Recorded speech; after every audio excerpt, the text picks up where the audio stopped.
Assalamualaikum warahmatullahi wabarakatuh and good day everyone. Today I will present a review of the book The Ethical Philosophy of Imam Al-Ghazali by Professor M. Umaruddin.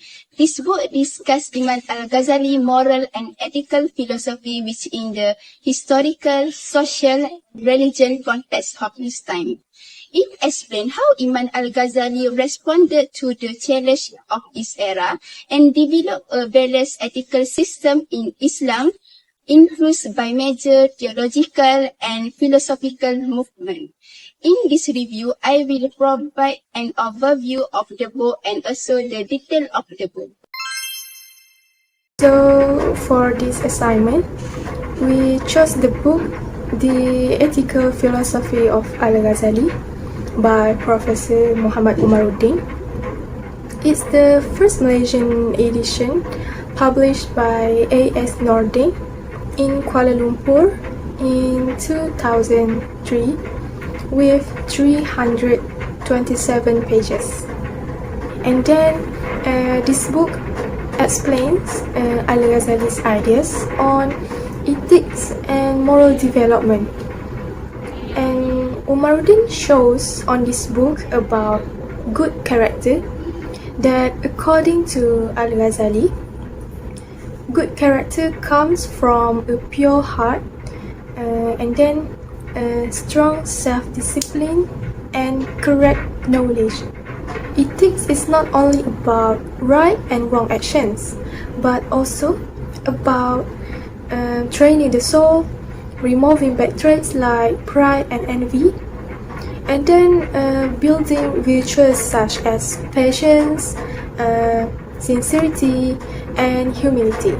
Finally, this book also highlights how Al-Ghazali combines reason, religion, and then spirituality into a complete moral system to help a person improve themselves and grow closer to God.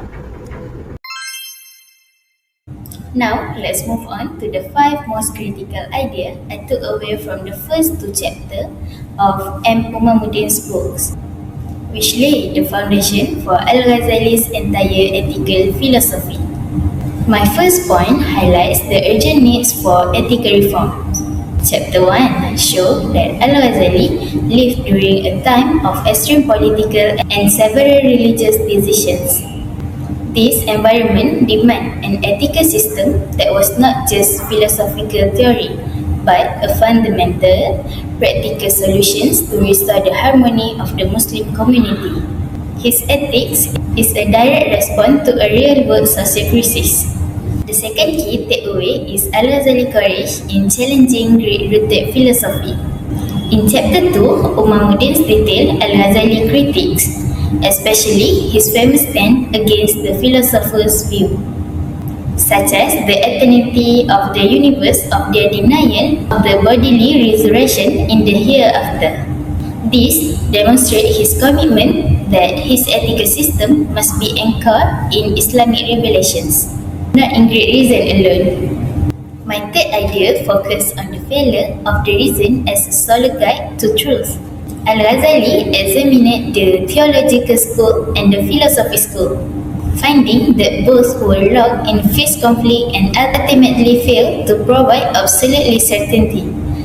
This conflict became his intellectual breaking point, proving that intellect, when detached from spiritual experience, is insufficient to formulate a complete ethical system. My fourth point is deeply personal. Al-Ghazali quest for yakin, or certainty of knowledge, seeing the weakness in all intellectual paths from political to philosophy. He realized he could not simply follow the traditions. This early chapter showed his resolve to become a temporary skeptic, determined to find a knowledge base that was absolutely free from doubts, which put them from the unshakable foundation for his ethical and human happiness. Finally, the books established Al-Ghazali as a comprehensive mujaddid or a great reformer. He did not just write an ethics book, he filtered and unified the fragmented Islamic science of his age, Chapter 1 and 2 clearly show that he was the only individual who took the risk to study all the currents, theology, philosophy, and Sufism, simultaneously in order to rebuild a truly solid foundation of a religion and morality. In my opinion, this part of the book is very interesting because it explains the background of Imam Al-Ghazali ethical talk.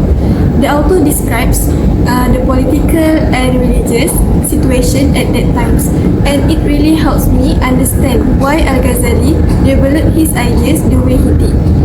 I like how the book shows that Al-Ghazali tried to balance between reason and religion. For me, it is important because Islamic ethics is not only about outward actions but also about intention and sincerity in the heart. The writing style is also clear and easy to understand. Even though the topic is quite deep, but the explanation makes it easy for me to follow. Overall, I think this book is very useful because it's not only explain Al-Ghazali ideas but also makes me reflect on myself and how can I apply the good ethical values in daily life. So for me, this book is very meaningful and inspiring. In conclusion, the book of Hitchhiker Philosophy of Al-Ghazali by Prof. M. Umaruddin highlight that Al-Ghazali, its hiker philosophy is not just theoretical, but deeply practical and spiritual. According to Al-Ghazali, come from purifying the soul and strengthening with one relationship with God. Prof. M. Umaruddin showed that Al-Ghazali's ideas remain highly relevant today, guiding modern readers toward a balanced and meaningful life in this world and the hereafter. Thank you.